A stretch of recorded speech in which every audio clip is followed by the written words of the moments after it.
Hello नमस्कार साथियों, royal संस्थान उदयपुर में आप सभी का हार्दिक स्वागत है। वेलकम दोस्तों अपनी बात चल रही थी एमपीपीएट के पीवाई क्विज और उसके इंपोर्टेंट लीग क्वेश्चन और एग्जाम भी आपके एमपीपीएट का मिड जून में मान के चलो, जल्दी एग्जाम डेट घोषित होने वाली है और अपने यहाँ नए बैच भी स्टार्ट है जिसकी भी अपने समय के साथ बात करेंगे। और आइएगा दोस्तों, माँ शारदा का आशीर्वाद के साथ पहला क्वेश्चन आपके सामने है। फर्स्ट क्वेश्चन है अपना, निम्न में से कौन सा बागवानी वर्ष है? इंटरनेशनल ईयर ऑफ हॉर्टिकल्चर, या बोल दो international year of horticulture, international year of horticulture. तो वो कौन सा था बोलो? 2012 2012 2012 किसके लिए था बोलो? बागवानी वर्ष। अपने इंपोर्टेंट कौन सा है? एक तो मृदा, ठीक है। सोयल ईयर कौन सा था? तो वो 2015। और पूछे आपसे मिलेट्स, ठीक है, मिलेट्स ईयर तो वो कौन सा था बोलो? 2023 और 2024 किसके लिए? तो वो बोलो किसके लिए? कैमेलिडी बोले तो कैमल, क्या बोलो इसमें? कैमल, या बोल दो इसको कैमेलिडी। नेक्स्ट अभी जो चल रहा है 2025 वो किसके लिए बोलो? सहकारिता, कोऑपरेटिव। किसके लिए बोलो? सहकारिता, या उसको बोल दो अपन कोऑपरेटिव, ठीक है ना। यस, चले बड़े आगे। हाँ, बीच में अपन बात कर लेते हैं, थोड़ी अपने लिए इंपोर्टेंट बात है, ठीक है।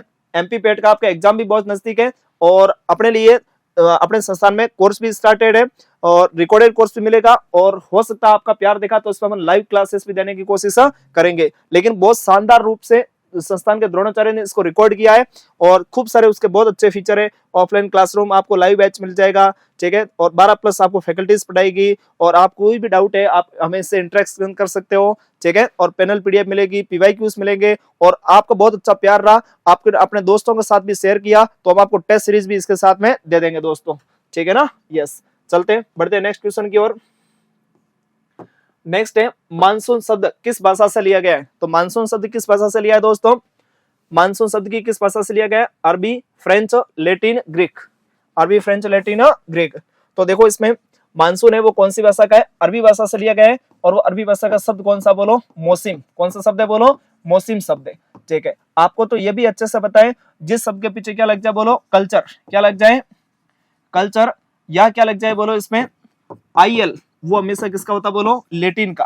किसका होता है? लेटिन का। आईएल मतलब जैसे SOIL तो वो किसका हो गया? लेटिन का, ठीक है। नंबर दो जिसके पीछे क्या लगे बोलो? नोमी। या क्या लगे इसमें? लोजी। क्या लगे बोलो?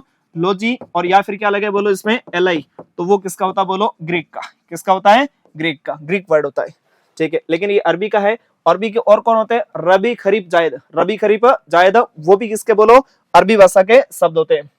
चलो नेक्स्ट, एग्रीकल्चर शब्द किस भाषा से लिया गया है? तो एग्रीकल्चर शब्द किस भाषा से लिया गया है? लेटिन, ग्रीक, अरबी, फ्रेंच। अपन ने अभी बात की थी जब शब्द लास्ट में क्या लग जाए बोलो? कल्चर। क्या लगे? कल्चर। तो वो वर्ड हमेशा किसका होगा? तो वो वर्ड होगा हमेशा किसका बोलो? लेटिन का, ठीक है ना। तो ये एग्रीकल्चर कौन से भाषा के शब्द है? लेटिन भाषा का शब्द है। नेक्स्ट है अपने पास, पोमोलॉजी शब्द किस भाषा से लिया गया है? अपन ने बात तो कर ली थी। नोमिलॉजी लगा मतलब किसका हो जाएगा? ग्रीक का, ठीक है। कल्चर लगा मतलब किसका हो जाएगा? लेटिन का। लेकिन बात आ गई किसकी? पोमोलॉजी। तो पोमोलॉजी में इसमें ये अपने पास क्या है? अपवाद है। ये क्या दोस्तों? अपवाद है। और ये कौन सी लैंग्वेज का होता है? तो दोनों का होता है। किसका होता है बोलो? दोनों का। दोनों कौन सी बोलो? इसमें कौन सी? ग्रीक भी और कौन सी बोलो इसमें? लेटिन भी। ग्रीक और लेटिन दोनों लैंग्वेज का है। कभी आपको मजबूरी में एक ऑप्शन सिलेक्ट करना पड़े तो मजबूरी में आप एक ऑप्शन कौन सा करोगे बोलो? ग्रीक करोगे। किसका करोगे? ग्रीक, ठीक है। पोमम प्लस लोगस किससे बना है? पोमम प्लस लोगस। लोगस तो किसका है? ग्रीक का। और पोमम किसका बोलो? लेटिन का इसमें। नेक्स्ट क्वेश्चन है, केंद्रीय धान अनुसंधान संस्थान कहाँ स्थित है? ठीक है, सेंट्रल राइस रिसर्च इंस्टीट्यूट। तो ये अपने पास का बोलो? कटक, ओडिशा। कटक, ओडिशा। और जोधपुर में कौन सा है? काजरी, CAZRI। बोलो कौन इसमें? काजरी, जिसको अपन बोलते हैं CAZRI, ठीक है। महाराष्ट्र में खूब सारे इंस्टीट्यूट है जैसे NRC पोमग्रेनेट, बोलो अनार, NRC अनार, सोलापुर महाराष्ट्र, ठीक है। और कौन है? NRC सिट्रस है, तो वो कहां पर है बोलो? नागपुर महाराष्ट्र। करनाल में अपने कितने इंस्टीट्यूट है बोलो? 4। कितने बोलो इसमें? 4। पहला कौन सा होगा? NDRI, उसके बाद में NBAGR, और कौन सा होता है? तो और इसमें Indian institute of wheat and barley research, और एक और आ गया central soil salinity and research institute. तो ये सभी कहां है बोलो? करनाल में। कहां पर है? करनाल में। यस। भोपाल में कौन सा अपने पास? भोपाल MP में Indian institute of soil science, तो वो कहां पर? भोपाल, मध्य प्रदेश। नेक्स्ट है बोलो, केंद्रीय एक मार्ग प्रयोगशाला केंद्रीय एक मार्ग प्रयोगशाला कहाँ स्थित है? तो इसकी स्थापना कब हुई थी? 1937। कब हुई थी बोलो? 1937। और कहां पर हुई थी? नागपुर। और ये नागपुर वही है, कहां पर है बोलो? महाराष्ट्र में। लेकिन अभी हाल फिलहाल में ये कहां ट्रांसफर हो गया है? वर्तमान में। कब बोलो? वर्तमान में। तो ये वर्तमान में कहां आ गया? फरीदाबाद। कहां आ गया बोलो? फरीदाबाद। और फरीदाबाद कहां है बोलो? यूपी में। कहां पर है? यूपी में फरीदाबाद ये आपके। नेक्स्ट है केंद्रीय एक मार्ग प्रयोगशाला। तो ये तो बात हो गई थी अपनी, कोई दिक्कत नहीं। नेक्स्ट अमरबेल के प्रति पौधा बीज उत्पादन। खरपतवार की बात हो रही है और इसके कैरेक्टर में भी पढ़ा जाता है कि खरपतवार में अधिक बीज उत्पादन क्षमता, अधिक गहरी जड़ें, रोग और कीटों से लड़ने की क्षमता अधिक होती है फसल की तुलना में, और कम पोषक तत्व और कम पानी की इसको आवश्यकता होती है। लेकिन अधिक बीज उत्पादन क्षमता, तो अमरबेल कितना बीज उत्पादन करता है? तो कितना करता है बोलो इसमें? 16,000। कितना करता है? 16,000। ठीक है। और आपसे पूछे इसमें जंगली चौलाई 1,96,000, 1,96,000 कौन करता बोलो इसमें? अमरबेल। सॉरी, जंगली चौलाई अमरबेल कितने? 16,000। बथुआ कितना बोलो? 72,000। बथुआ कितना? 72,000। नेक्स्ट है निम्न में से कौन सा माइको हर्बिसाइड है? तो दुनिया का सबसे पहला माइको हर्बिसाइड कौन सा था बोलो? डिवाइन। कौन सा था? डिवाइन। और उसके बाद में कोलेगो, बायोपोलरिस। तो ये सभी क्या है बोलो? सभी क्या है आपके? माइको हर्बिसाइड है। माइको बनाया मतलब किससे? कवक से बनाया। इसको किससे बनाया बोलो? कवक से। कवक से जैविक रूप से जो बनाते हैं, जैविक खरपतवारनाशी, उसको पर बोलते हैं माइको हर्बिसाइड। ठीक है ना? हाँ, जिन खरपतवारों को नष्ट करना कठिन होता है उन्हें कहते हैं अनिष्टकारी, रेगिस्तानी, नकलची, निरपेक्ष। अनिष्टकारी क्या बोलते हैं? अनिष्टकारी। और इंग्लिश बोलते हैं इसको नॉक्सियस वीड। क्या बोलते हैं इसको? Noxious weed. ठीक है ना? नॉक्सियस वीड बोलते हैं इसको। आ जाओ नेक्स्ट, खरपतवारों का राजा। खरपतवारों का राजा, तो खरपतवारों का राजा किसको बोलते हो आप? तो पहला कौन सा? लेंटाना, गाजर घास, जलकुंभी या मोथा। तो अपने पास किसको बोलते हैं बोलो? गाजर घास, पार्थिनियम हिस्टेरोफोरस। पार्थिनियम हिस्टेरोफोरस। लेंटाना क्या नाम होता है? Lantana camara. और इसका आइकोर्निया क्रेसिपस। और मोथा का आप कमेंट करके बताओगे मोथा का साइंटिफिक नाम क्या होता है दोस्तों। ठीक है ना? यस। आगे बढ़े। नेक्स्ट है सामान्यतः खरपतवार होते हैं। सामान्यतः खरपतवार होते हैं C3 प्रकार के, C4 प्रकार के, कैम या फिर C2 प्रकार के। तो जो सामान्यतः खरपतवार हैं वो सभी कैसे होते हैं बोलो? C4 प्रकार के होते हैं। कौन होते हैं? C4 प्रकार के। C4 में मेनली फसलें कौन कौन सी आती है? तो फसलें कौन इसमें बोलो? मक्का, ज्वार, बाजरा, और कौन बोलो इसमें? गन्ना।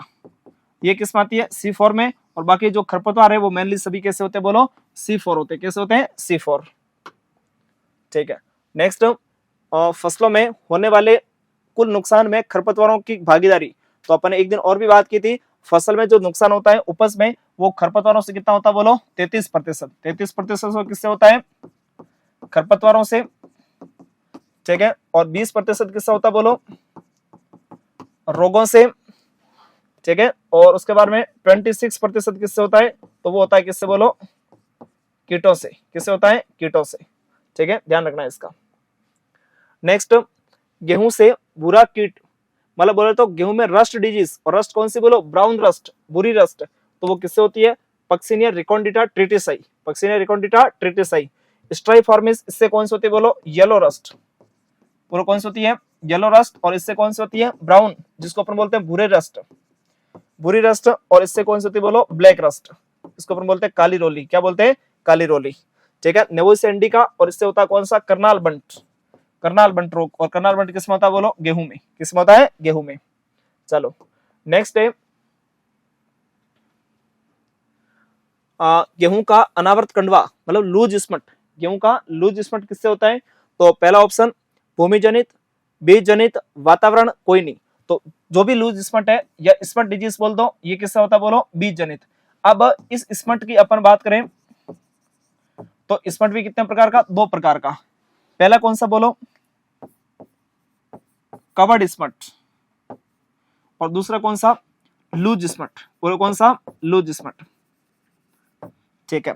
जो कवर्ड स्मट है वो तो कैसा होता है? Externally seed born. Externally seed born होता है। और ये कैसा होता है बोलो? Internally seed born. Internally seed born. ये कैसा होता है? Internally seed born. और ये कैसा होता है बोलो? Externally seed born. ठीक है ना? यस। बढ़ते हैं आगे।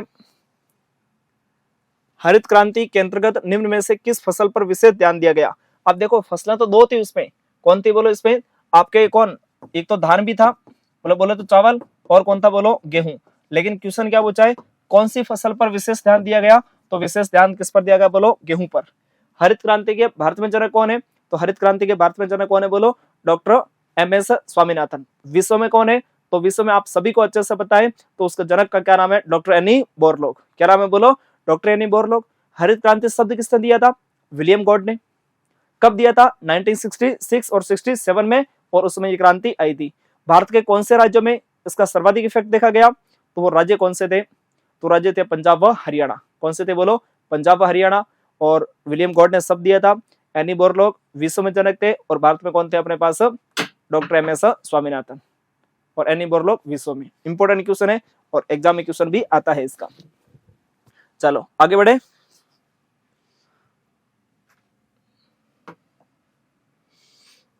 धान उगाने की डेपोक विधि कहां से प्रारंभ हुई है, मतलब कौन सी संस्था ने दी है धान उगाने की कौन सी डेपोक विधि।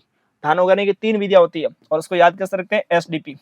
और धान कैसा होता है, एसडीपी पौधा होता है। पहली कौन सी होगी, एसआरआई।